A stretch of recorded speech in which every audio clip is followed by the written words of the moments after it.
पाकिस्तानी संसद में अखिलेश यादव की जय जयकार। पाकिस्तान की संसद में समाजवादी पार्टी की वोट। भारत में दिया गया एक बयान और पाकिस्तान की संसद में गूंजने लगी तालियां। जिसे अखिलेश यादव ने राजनीतिक बयान कहा, उसे दुश्मन मुल्क ने बना लिया अपने प्रोपेगेंडा का हथियार। अब सवाल ये है कि क्या विपक्ष की भाषा और पाकिस्तान का एजेंडा एक जैसा हो गए हैं?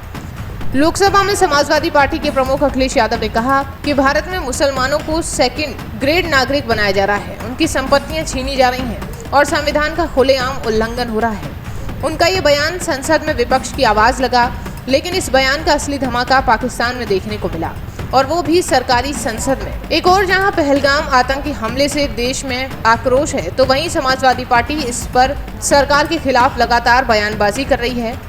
जहां एक सांसद ने खुद अखिलेश यादव की बातों का हवाला देते हुए पाकिस्तान में कहा कि देखिए, भारत के नेता खुद कबूल कर रहे हैं कि वहां मुसलमानों पर जुल्म हो रहा है। पाकिस्तानी सांसदों ने अखिलेश के बयान को भारत में मुस्लिमों पर अत्याचार के सबूत की तरह पेश किया।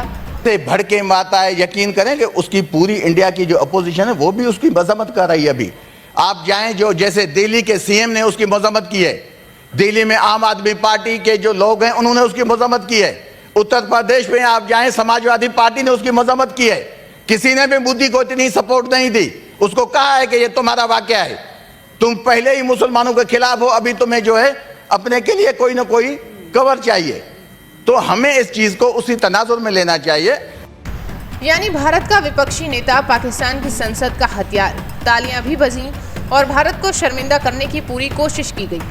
ट्विस्ट ये है कि भारत में जो बयान अल्पसंख्यकों की हिफाजत के नाम पर दिया गया, वो पड़ोसी मुल्क में भारत के खिलाफ जहर उगलने का जरिया बन गया। अब सवाल ये कि क्या अखिलेश यादव ने जानबूझकर ये बयान दिया? क्या ये एक सोची समझी रणनीति थी मुस्लिम वोट बैंक को साधने की? बीजेपी प्रवक्ता संबित पात्रा ने कहा कि वो चीन के दुश्मन नहीं मानते, पाकिस्तान से प्यार करते हैं और भारत को कटघरे में खड़ा करते हैं। ये कैसी राजनीति है? वहीं सीएम योगी आदित्यनाथ का भी ये तंज है कि जो जिन्ना का सम्मान करते हैं उन्हें पाकिस्तान दुश्मन नहीं लगेगा। पहलगाम में पर्यटकों पर हमला हुआ था, आतंकी हमला हुआ था। समाजवादी पार्टी के नेताओं के बयान किस किस प्रकार के बयान आते हैं, ये पता लगाने में ही कठिनाई होती है कभी कभी कि ये समाजवादी पार्टी के नेता बयान दे रहे हैं या कोई पाकिस्तान का प्रवक्ता बयान दे रहा है।